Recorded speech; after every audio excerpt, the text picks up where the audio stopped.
முடிவெடுக்கும் சமயத்தில் அனைவரும் சில அந்நிய சக்திகளுடைய ஆட்கொள்ளுதலுக்கு ஆளாக வேண்டிய நிலை ஏற்படுகிறது. வாழ்வில் இன்று எடுக்கப்படும் முடிவானது வருங்கால விளைவினை நிர்ணயிப்பதாகும்.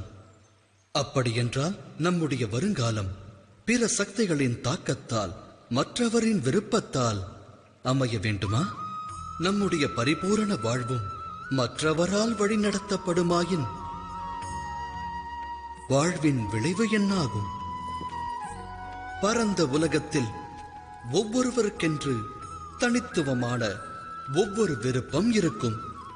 ஆலயத்தில் வழிபடும் பக்தன் தானம் தா என்று வேண்டுவான். அருகில் நிற்கும் கள்வனோ தான் களவாடுவதற்கு நல் வாய்ப்பை தா என்று வேண்டுவான். தர்மம் வியாபித்த மனதானது நல் வழியை காண்பிக்கும். அதர்மம் வியாபித்த மனதோ தவறான பாதையில்தான் இட்டுச் செல்லும்.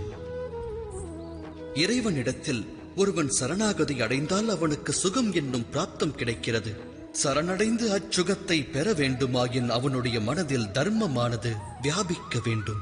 எனில் இறைவனை மனதில் நிறுத்தி ஒரு முடிவினை எடுப்பதற்கு முன்பாக அனைவரும் மனதில் தர்மத்தை ஸ்தாபிக்க வேண்டியது அவசியம் அன்றோ? சிந்தித்து செயலாற்றுங்கள்.